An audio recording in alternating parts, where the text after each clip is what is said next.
Welcome everyone to COM-eCON Africa. We have a panel on brands in esports, just talking about brands that are interested and have taken interest in the space of esports. With us, we have Ben Roberts from Liquid Telecom and Eric Gregory from FNATIC. So we are going to talk about the opportunities that lay in esports and for brands just to take part and to take interest in this new upcoming industry. So we'll start off. Ben, please introduce yourself, and then we'll get to Gregory. Hi, so yeah, my name's Ben Roberts. Thank you for inviting me, Thomas. So I'm Chief of Technology and Innovation at Liquid Telecom. We're the largest fiber optic network across Africa and featuring data centers as well. And yeah, so I will looking forward to this discussion. Cool. Good.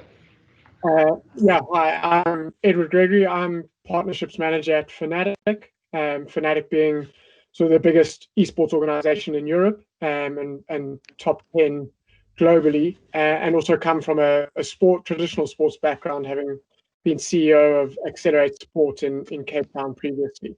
But yeah, looking forward to it, and thanks for having us, Thomas. Awesome. So thank you guys for taking your time to talk about esports and branding esports. Maybe we can start just a quick intro. I know you introduced yourselves, but as a brand, what got? Maybe I'll start with Ben, because they are already an organization like a brand who've put resources and investment into esports. What sparked the interest for Liquid Telecom to show interest, especially in Africa and the market that's really developing? What sparked that interest to put your brand and your name behind esports? Yes, it's a good question. So, you know, we are having a big backbone network of internet across the continent and data centers as well, connecting up data centers to other data centers to internet exchanges. And we got involved in gaming a bit before esports, but you know, we're very interested by this aspect of local hosting of video game servers for multiplayer gaming.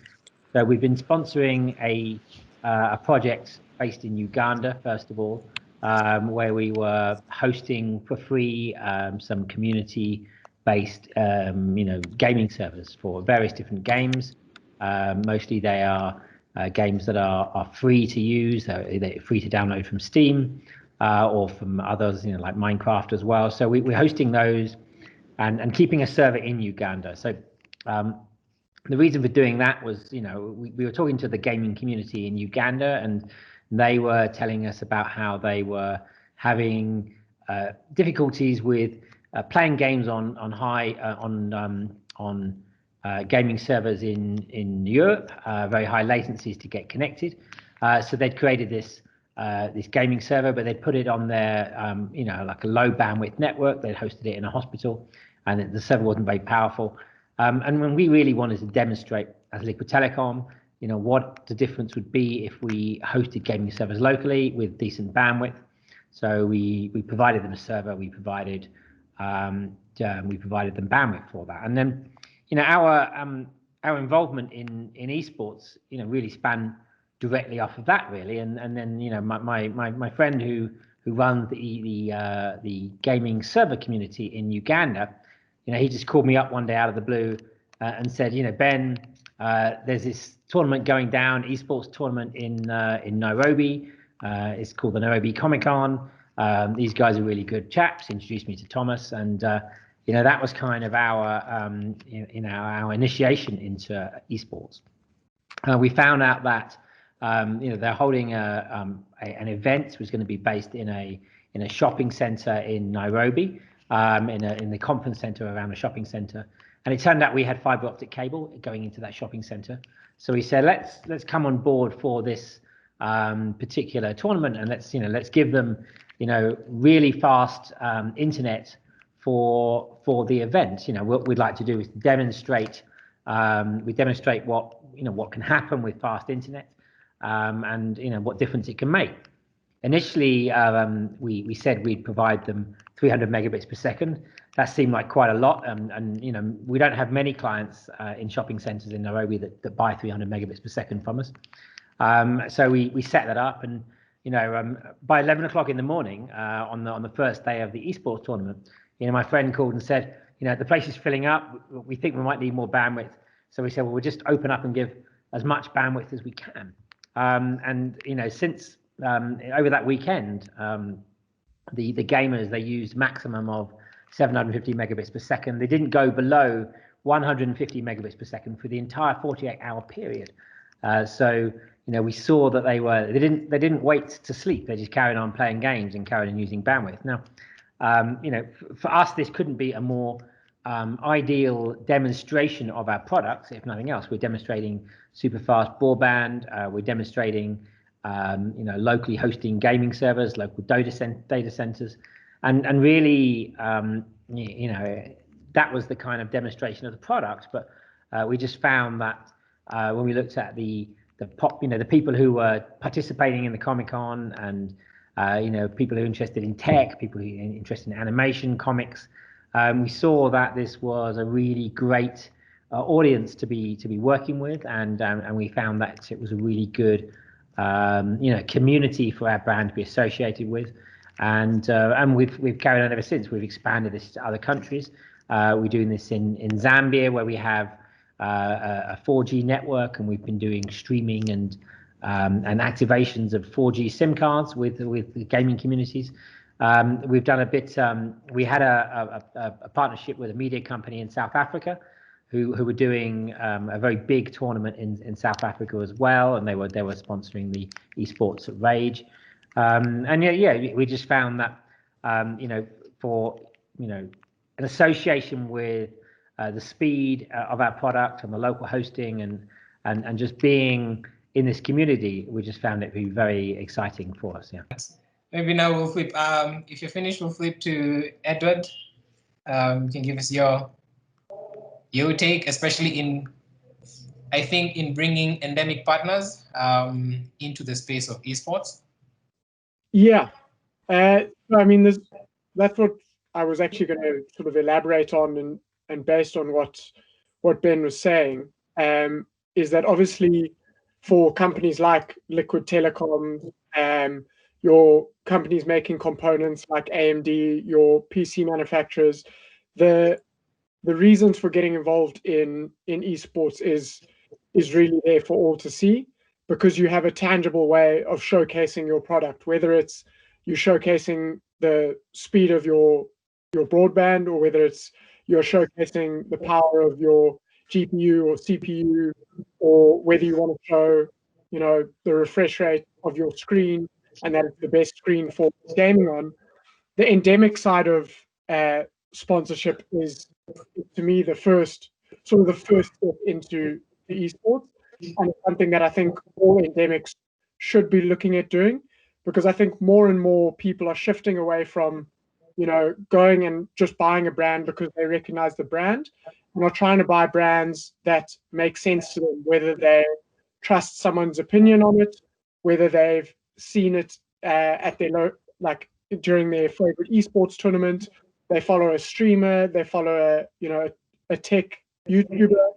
They are taking a lot more advice and sort of purchasing decisions from those things.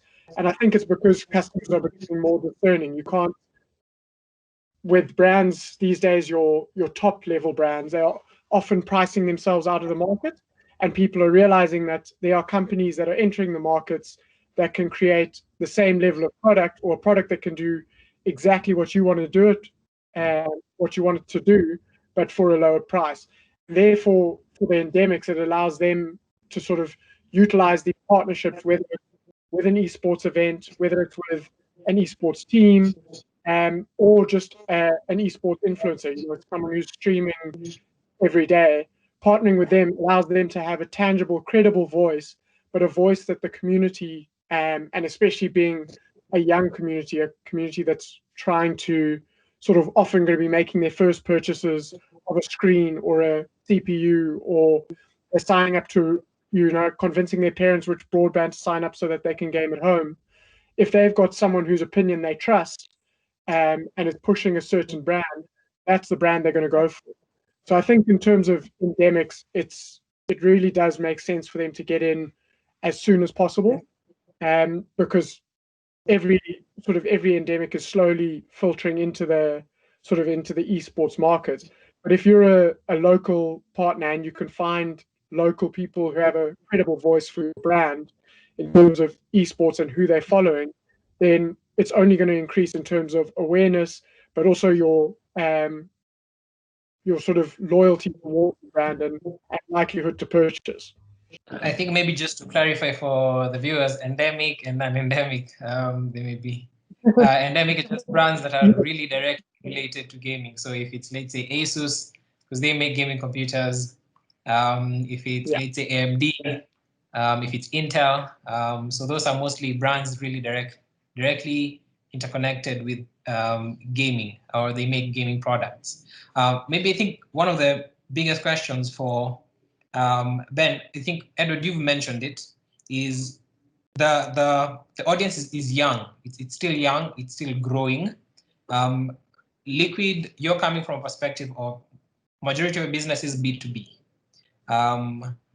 You guys have even taken a step over and above what brands that are actually B2C are still wading their feet into it, or they just, let's see what happens. You've delved into it and you're more a B2B brand. Like, what's the foresight behind that? Especially you being, like, your client base is not the 18-year-old, the 20-year-old, unless I am presuming, and their products that actually just directly target them. But what drove that decision, especially in this very young industry? Yeah, look, it's it's a pretty good question, and there's quite a lot of answers to this, really. But first of all, we are okay. So we are a predominantly wholesale B2B business to enterprise, particularly service provider in everywhere we operate in Africa. We do in some countries have more of a focus to consumers, Zimbabwe, Zambia particularly. So we have an LTE network in Zambia and Zimbabwe. We have a very large fiber to the home network in Zimbabwe. We're expanding in some countries, in a little bit in Rwanda, Uganda, fiber to the home. In Kenya, we have taken the decision not to invest very much in fiber to the home, and so we're focused on being a business to business. But most of all, we're a Pan-African company. So the heart of what we do is that we are, we're connecting people, across the whole of Africa, and we don't want to leave anyone behind. But even though we're B2B in Kenya, we are providing internet backbone for the largest providers. We're providing internet backbone for some of the mobile networks, if not all of them, but some more than others. We're providing internet backbone for the academic network. So Kenet, who connect all the universities in Kenya, are using our infrastructure for 80% of their connections to university campuses. It's pretty typical that we are the power behind academic connectivity in Africa. In Zimbabwe, we have 95% of the universities are our customers.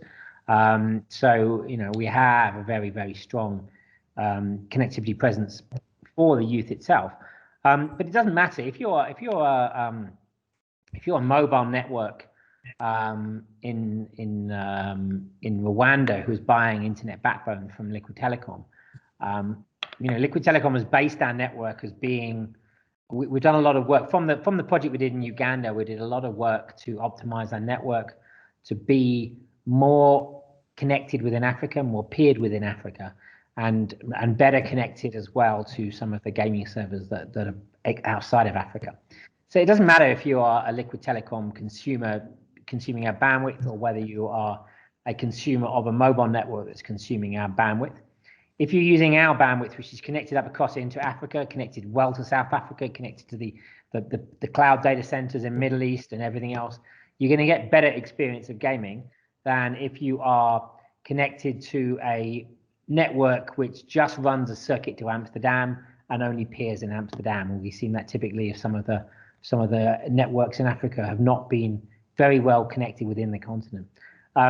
So, you know, it doesn't matter whether you're a B2B customer or a B2C customer of Liquid Telecom, you should experience the same speed and thrill of gaming on our network. And you know, ultimately, the future of Africa is in this, you know, people say Africa rising, but they basically mean rising population of youth, right? And then this is the future, okay? So they'll be here long before I'm gone, and or long after I'm gone from this game. You know, I think ultimately we're building this network for the future. We're building it for them. Awesome. Maybe now the next question is, why should brands be interested in this new industry? There is speculation, this is the next big thing, but it's a very cautionary speculation of it may work, it may not work. Others saying this is, some brands have put a lot of money, heavy investment into the industry, but it's not saying it is the next big thing, but it's also not saying it will flop a few years from now. So I think the question is, regardless of 10 years from now, 15 years from now, right now there are numbers. Should brand be interested in this? Ben, you've already done the case for Liquid being interested in this. Maybe especially from Edward's perspective, because Edward, you're coming from a point of you are looking for the brands. Maybe in that, when you're answering it, you can also tell us how you get, as mentioned, especially the non-endemics. You know, it's very obvious for the non-endemics to be interested, but especially so the non-endemics, let's say Colgate says it wants to put money into esports. What's the case, like you nail down for them for that? And then how can we bring it back to Africa? Because for UK, that can make sense, for US, for Asia. And it's a good thing you're from South Africa, so you can give that perspective, not from an opinion point, but especially just having experience in it. So how can we give a case study for brands just to tell them, we're not saying this is the next football, but here's where it is now, this is where it came from, and how can we get them involved and get the most out of it? Sure. I think, like you say, there is that case that, you know, this is going to be the next big thing. Some would argue with you that it already is the next big thing. And that's solely based on, you know, the sort of investment levels we're starting to see within esports, not only in terms of sponsorship, but you see the sort of private equity funds and things putting money behind teams. You've got people like David Beckham just launched a team in the UK, and they've listed in the London Stock Exchange. Yeah, so that. So we're starting to see some really, really big players and big amounts coming in on that side. That is definitely an idea that shows that it is definitely well, let's not call it the next big thing, but it is definitely going to be a big thing going forward. I think the second thing that we have to back up that claim is the viewership that you're seeing. If you start to look at 5 years ago, what the viewership was to where we are today, you're sort of talking exponential increase in viewership. And it's only getting bigger and bigger as sort of more people are getting introduced to it. It's becoming easier to watch with companies like Liquid Telecom and all the telecoms globally, making it easier for us to watch it, making it easier for people to stream. The numbers are growing at an exponential rate, and I don't think they're going to slow down anytime soon. We're also seeing, obviously, some games, I think where you might see it as it's not, where people might question and say it's not the next big thing, is because there are games that enter the sphere and then disappear very quickly. And there's certain games that have been around for a long time. You look at your League of Legends, which is here was the 10th season of League of Legends, and it's still going strong and is still the #1 esport in the world. You look at Counter-Strike, where it came from Counter-Strike 1.6 to what it is now, CSGO, and the viewership is only getting bigger. And that is a game that, to be honest, hasn't changed massively over the last 5 years, and yet the viewership is increasing, which shows that the base level of what it is an entertaining product for fans to watch. And as you get more event organizers and things like that, they are making it more and more entertaining as a viewing spectacle, both online and at physical events. But I think what gaming offers, and like you mentioned earlier, is the ability to reach a market that companies are not necessarily reaching through their other traditional methods. If you look at the gaming market, the viewership, they are sort of 80% between the ages of 30, well, let's call it 16 and 35. And a lot of them, esports is their #1 passion. And if they're not watching esports, they're consuming their media through platforms like Netflix, Amazon Prime, Showmax, those online streaming services. So they're not getting adverts there. So you cannot communicate to them through watching their TV programs. They're streaming a lot of it. And then in gaming, what we've done, or we've commissioned research and found that within esports, 70% of all esports fans have an ad blocker. So even companies that are targeting esports fans are only touching 30% of the market. And that is what #1 events, teams, influencers, and physical events are able to offer the sponsors, is their ability to go beyond that. Whether it's through jersey placement, whether it's through your traditional backdrop, whether it's through in-game placements, and then over and above that, bespoke content, which is something that we as FNATIC have done quite a bit of, but creating bespoke content that our fans actually choose to watch, but at the same time is building #1 awareness of our sponsor, #2 loyalty to them, but in a way that isn't just shoving it in their faces and saying, buy a BMW. We would rather let them engage with the content that brings them content that they may not normally see, but is being activated by BMW. BMW are the ones who are making that possible, and therefore their positive sentiment is attributed to BMW as a result of this content, whether it's behind the scenes, whether it's physical event, whatever it is. BMW are the ones who are making that possible. And I think that is the big thing in esports, is it, and I'm sure Ben will probably agree, but you can see so many sponsorships, and especially in esports, that aren't seen as authentic. You can see that people have come there and they basically want to throw money at it because they know it's somewhere where they can reach a market, but they don't understand the customers of who esports fans are. And esports fans, I will confess, we are yet to reach where people just want to throw money. So I welcome that part. Well, I really hope that is coming, and I strongly believe it is.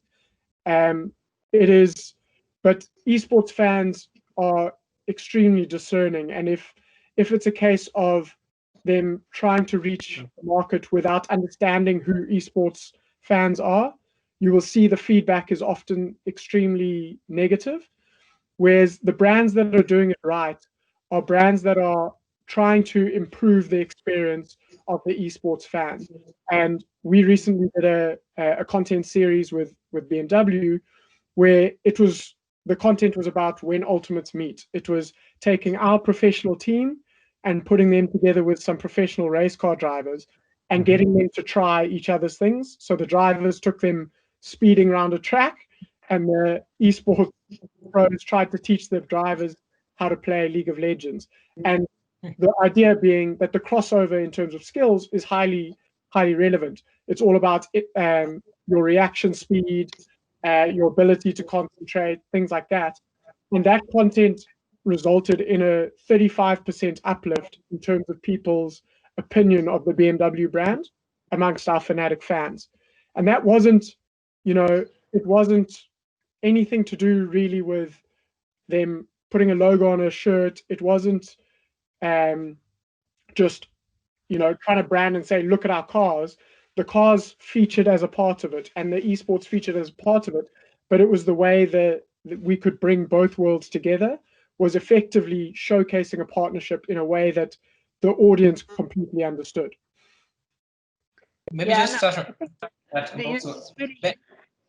What you're saying about product placement within gaming and esports is really interesting, because in my previous career, I've worked for 2 companies that have, invested very heavily in product placement in James Bond films. And you're talking about BMW is what made me think of it. I worked for Lotus Cars at one point, and I also worked for Ericsson when Ericsson used to make mobile phones. And both, both BMW now are in a lot of James Bond films, but Lotus were in many James Bond films with Aston Martin as well. And Ericsson did the first remote control car, driving thing, I think, in one of the earlier films. But that sort of genre of associated with high tech stuff and companies doing their product placement within those within those games and gaming environments was very successful. And by the way, football here, in Kenya. I'm in Kenya. I didn't mention anything, but with Thomas, but people are not necessarily watching much Kenyan football on television these days. They're watching the European leagues, and they're watching Premier League. They're watching all the main Premier Leagues across Europe. But the most played game, it seems, here is FIFA, and ultimately, for the makers of FIFA, that is it's a game that changes every year, but essentially it is a product placement for the Premier Leagues of Europe, that's packaged into a game. So it is a question of finding the niches that companies fit in within the product placement environment of esports. Yeah. I think also just to touch on what Edward was saying, they had got BMW to sponsor them, to be a sponsor for their team, which is it's one of those kind of on the end of the spectrum of endemic partners.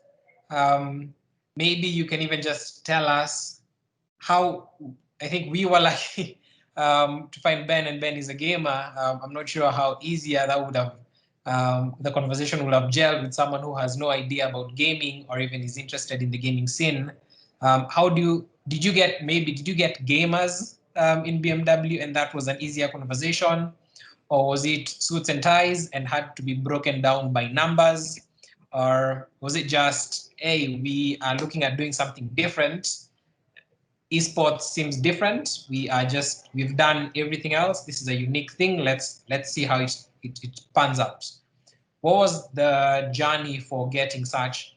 I'm just pointing that specifically because, again, it's a unique brand to back. And as mentioned, the audience is very young, in as much as now there is money coming in. BMWs are not cheap. But again, just them especially so, just getting such a brand to be involved. Sure.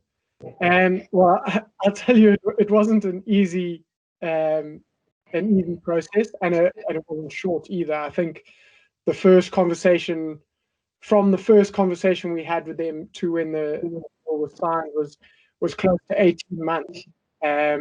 So it was a long process of negotiation, and not, to be honest, necessarily because they didn't believe in esports. In fact, I think from the very beginning there was an appetite for them to be involved in esports, and I'll admit we were very much dealing with the suit and ties in terms of personality in BMW, but there was an appetite for them to be involved in esports, and it was about, from the 18-month period, it was about us creating the correct partnership that worked for them and made sense to them, so that we could activate it properly. And it was a negotiation of of that level. Obviously, and something you might not know, but BMW actually was already involved in esports in sim racing, which is obviously it's esports, but it's not what people would consider esports. They almost consider it closer to traditional sports because it is very much, in proper setups in terms of like racing rigs, and is essentially car racing. So people don't always associate that with esports. They did have that, I guess, slight way in already.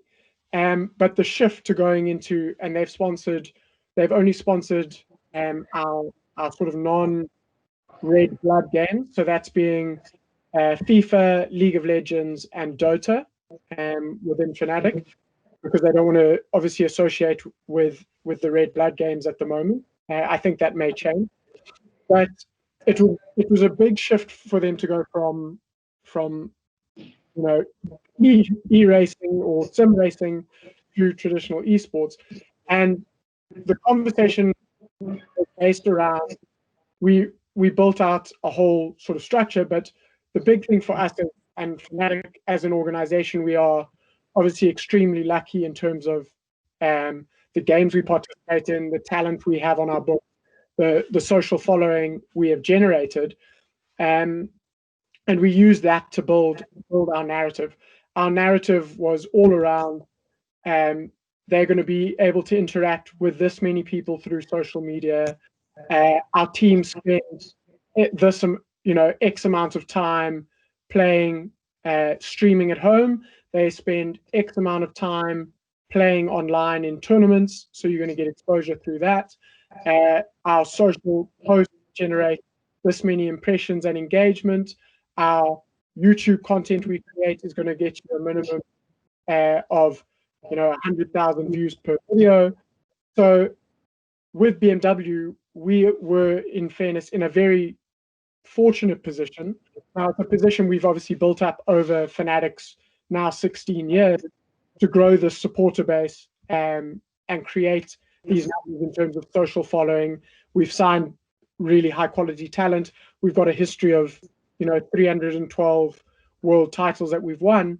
So we do have that sort of backing behind us that allows us to have conversations with brands at that level for significant sort of amounts of money. However, if I take it back and I look at, and let's look at Africa as an example. For example, I know telecom in South Africa are heavily invested in gaming.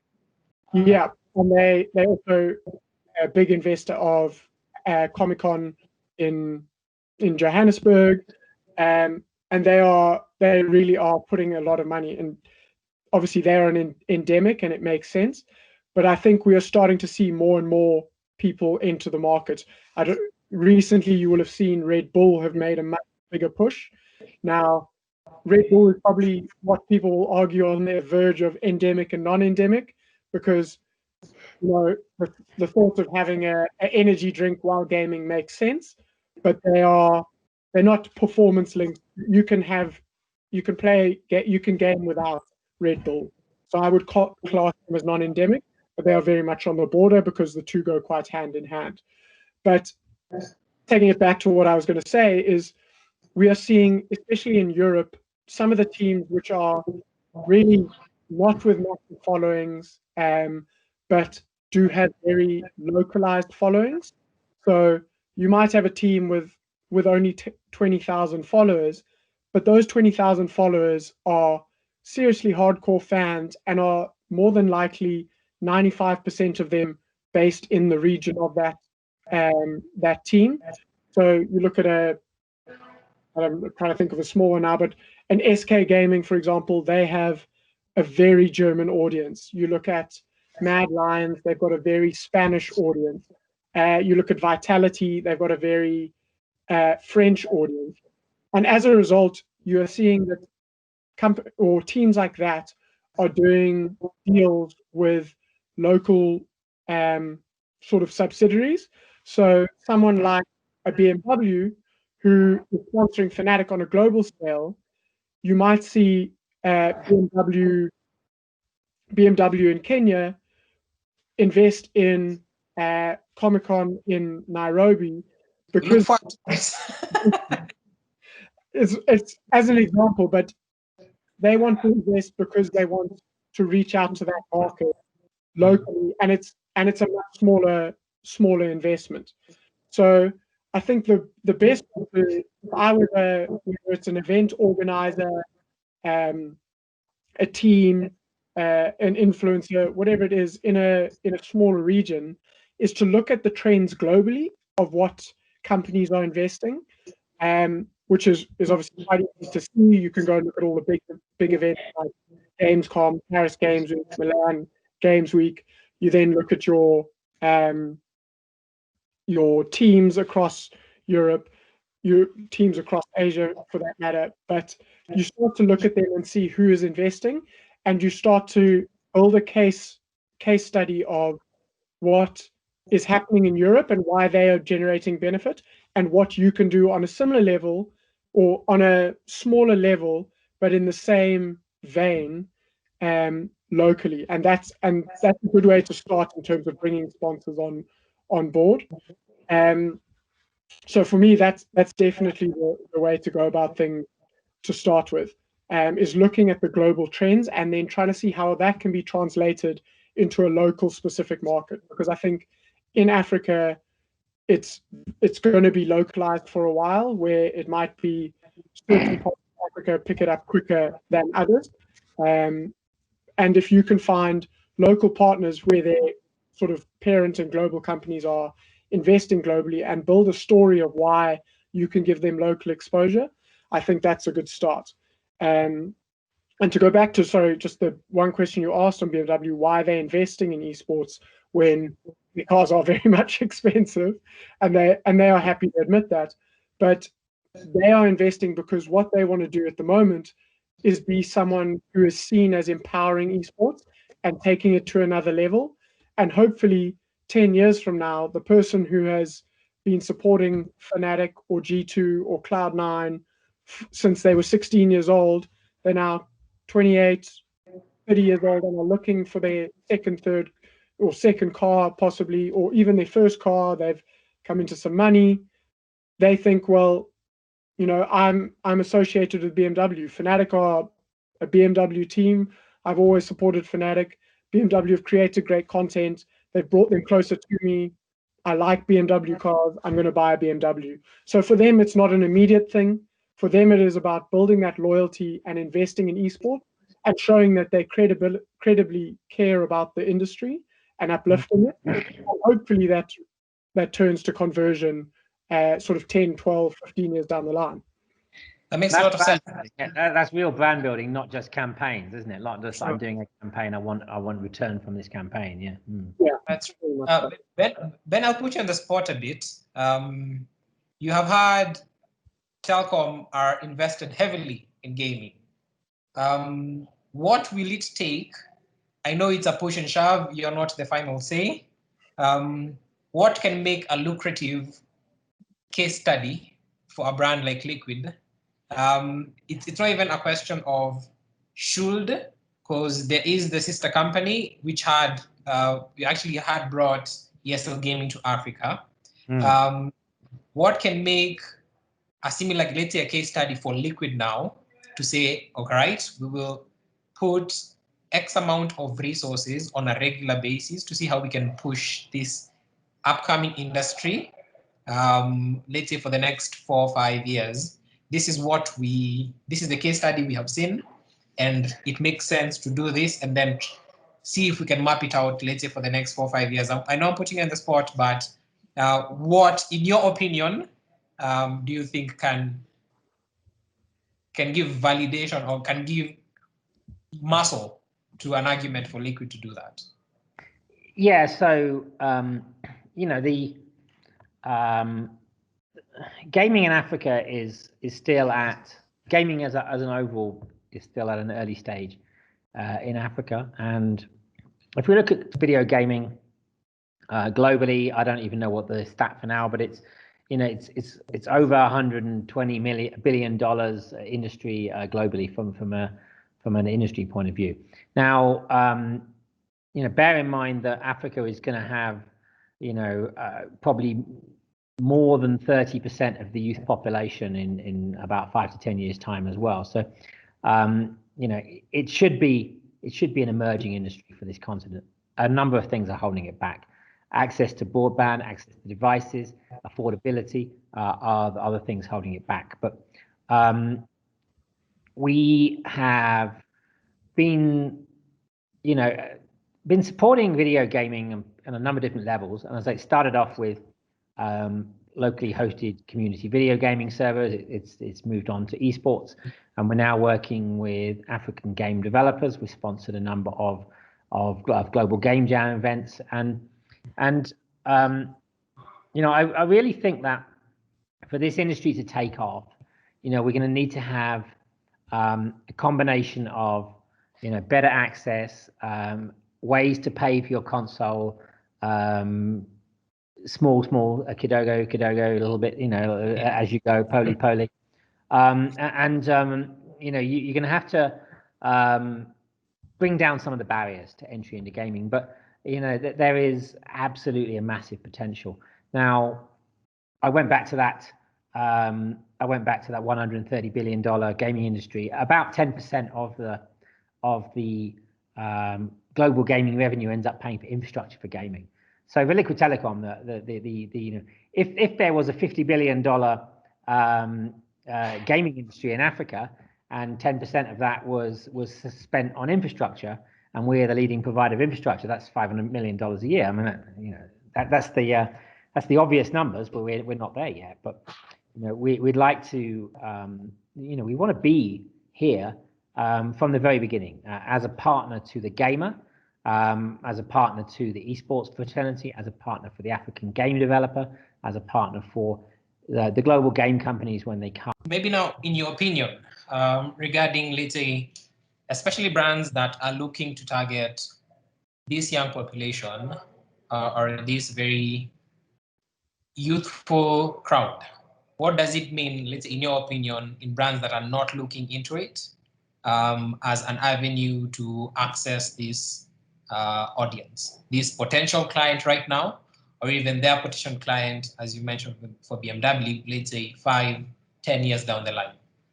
It's just an opinion, doesn't have to be fact. It's just, what's your opinion, Ed? We can start with you in terms of if a brand wants to target them or is looking at them being a potential client for them, what does it mean for them not even paying attention to it, to this industry?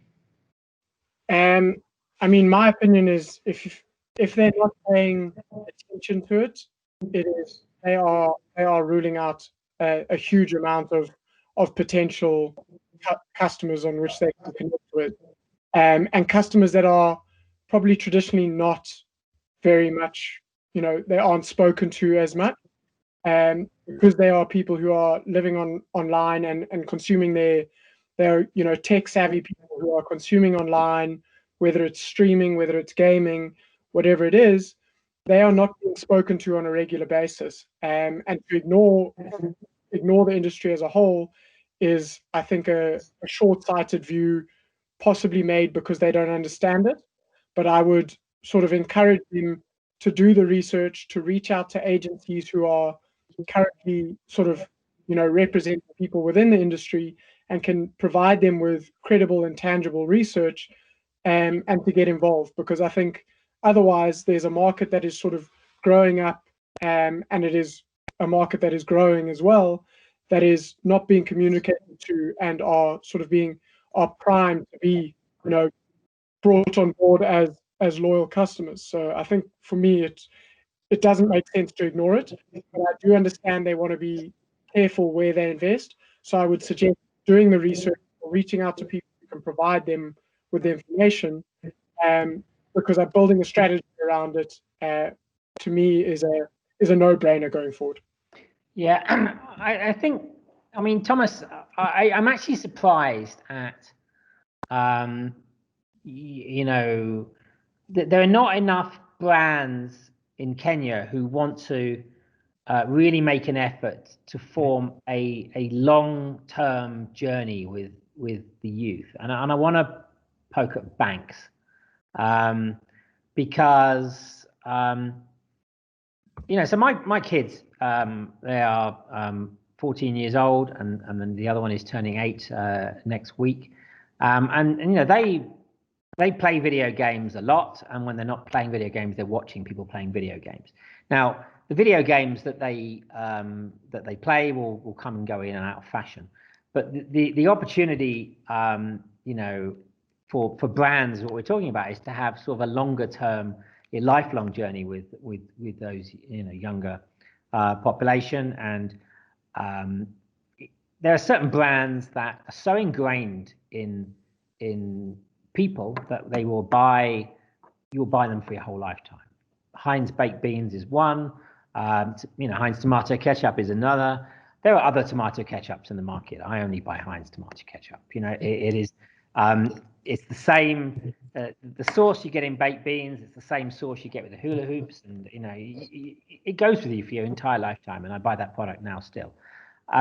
Now, I got about banks. I mean, when I first went to college and opened a bank account, you know, the banks when I went to Bristol University, the banks were falling over themselves to sign up students as account holders, giving us money, right? Actually giving us sign-on bonuses, giving free money when you get to college, you sign up, and an overdraft. You can borrow money, you get an account, you can borrow more money, but you get free money to start off with, just a bonus.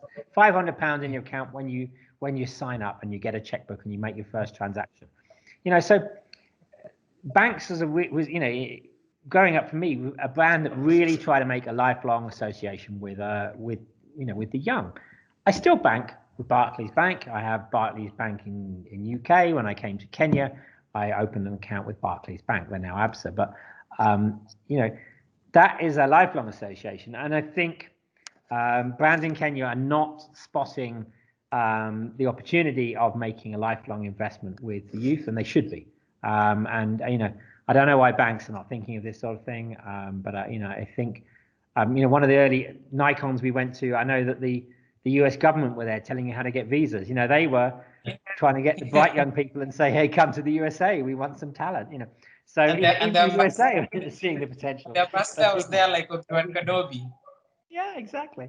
And the ambassador was there, yeah, saying come to America, yeah. So, you know, I think somebody's missing out. I think some brands are missing out on the obvious potential of, you know, there is a way to indoctrinate your brand in the youth so early that they stick with it for life and make a lifelong investment. And I think I really like what Ed was saying about the way BMW are thinking, even though they can't afford a BMW right now, if they buy one in many years' time, that's the way brands should be thinking.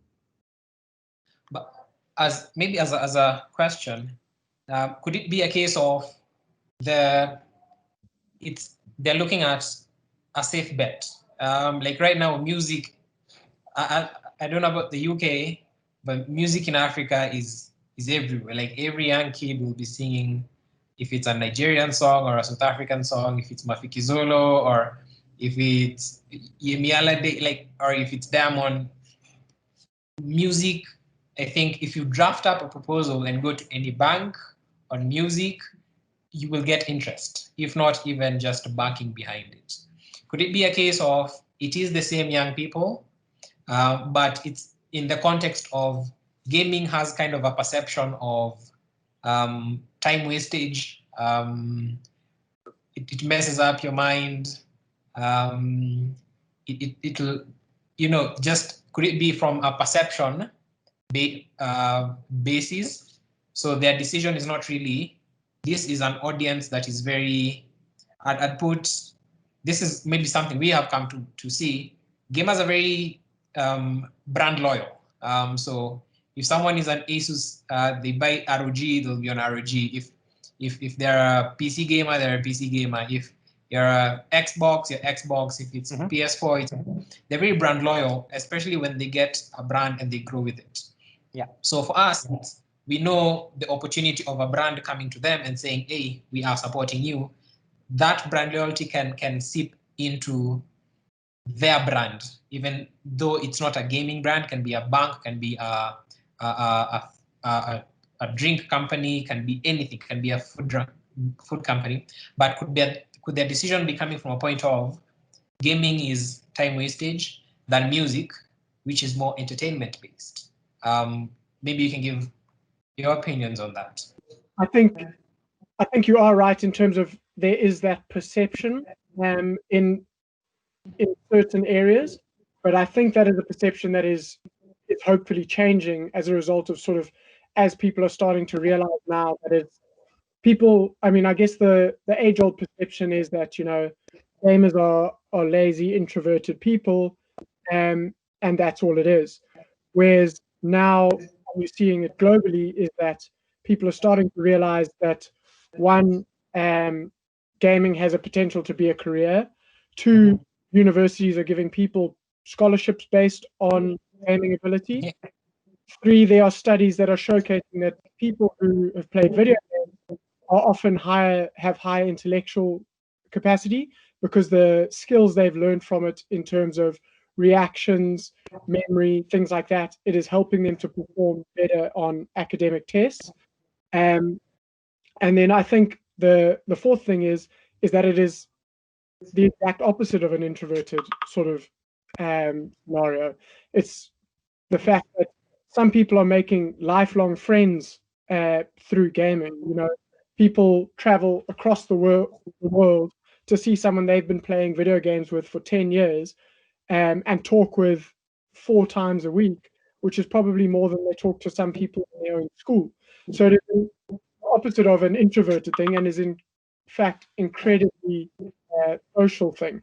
So I think, yes, there might be that perception, but I think it is rapidly changing as people are becoming more and more aware. And I guess it comes from, the more publicity and PR gaming is getting as a result of it.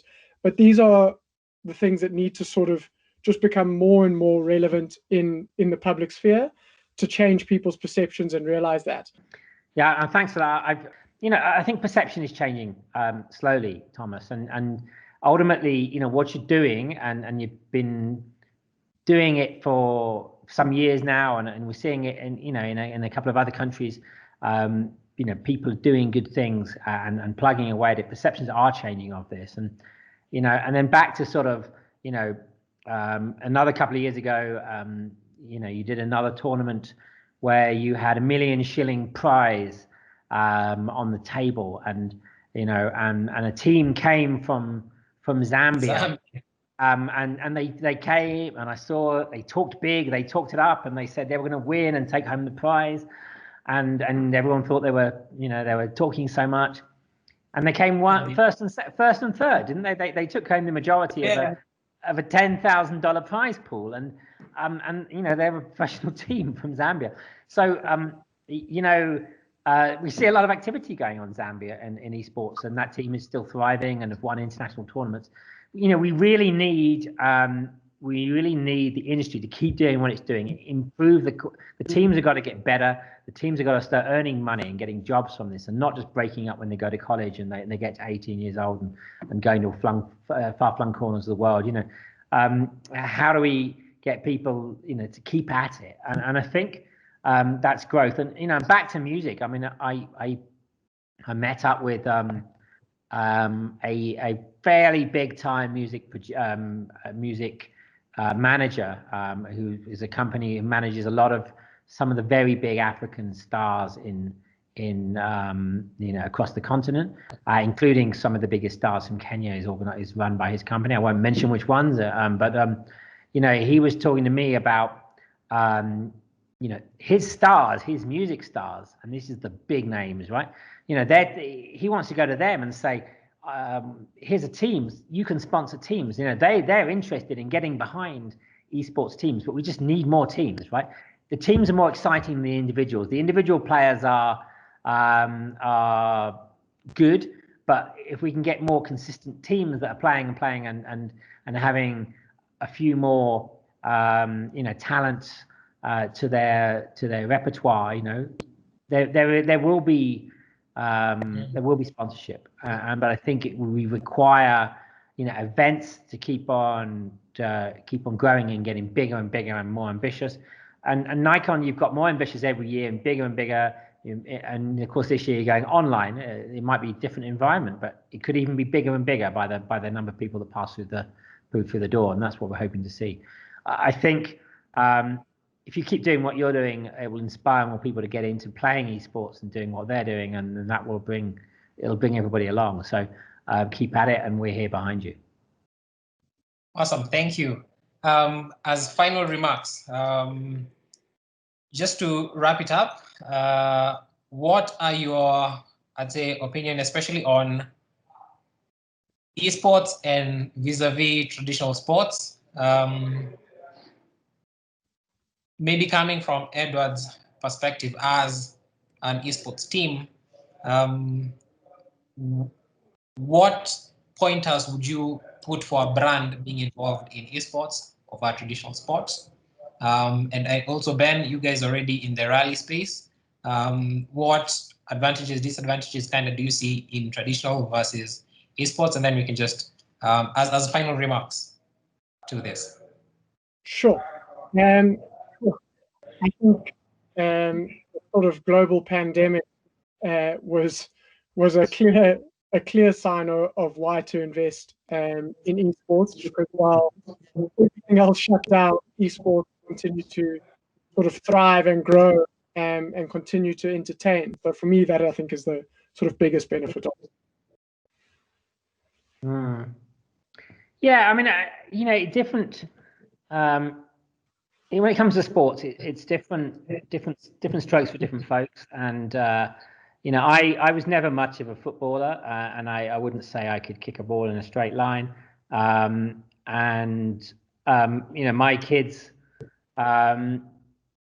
My kids also can't really kick a ball in a straight line, but they love playing video games, and they play it all along.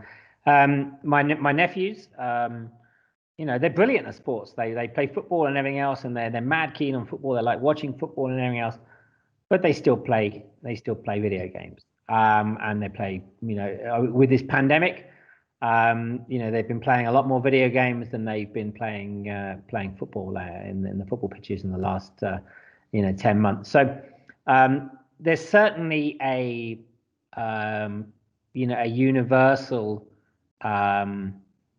bond, I think, amongst gamers that is not necessarily there from a participation point of view, not necessarily there in traditional sports.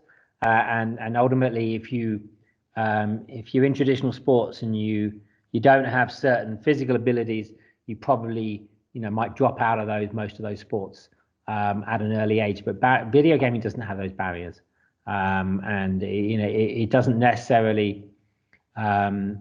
There are barriers to entry in Africa, and then as I mentioned, devices, affordability of connectivity.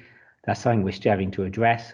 But there's certainly no talent barriers. You can pick up a mobile phone and you can play a game straight away. You can get involved, and it doesn't necessarily mean you have to travel anywhere or have access to a fancy stadium or anything else like that. So yeah, I think both will have their great place, and the tradition, the Kenya's strength in sports is around running and long distance running, where we have the greatest athletes in that field, and that won't be challenged. But we have not best athletes in running, but doesn't mean everybody in Kenya is a runner. But everybody is a chance to be able to play video games. So I think that for me is the unifying nature of the genre, I guess. Awesome. Thank you guys for taking time to just give your opinions, the point of views, especially in this area, because I think the biggest question is where's the money? And when especially it's growing, that's the answer every parent is looking at. Like as Ben had mentioned, where's the money in this? How will you make a career out of it? How will you make something beyond it just being to pass on time or just as a recreational thing? But I think especially just brands coming on board, brands kind of give that validation in a sense. because before government even pays attention to it, it has to be big before they even just turn around and, okay, what's happening here? Okay, now then how can we do to govern it? But brands coming on board really helps to push that validation to parents, to society, to government. And I think it's a necessary synergy in any industry just to grow. So guys, thank you for coming out. Thank you for taking time to talk. Thank you for everyone who's tuned in just to check it out. We hope you've at least taken something out of it when you're writing a proposal to Ben, or when you want to approach BMW or any other brand that is looking at putting their logo behind your T-shirt or behind your brand or behind your organization. Again, thank you again for everyone coming through. Wish you all the best and stay safe.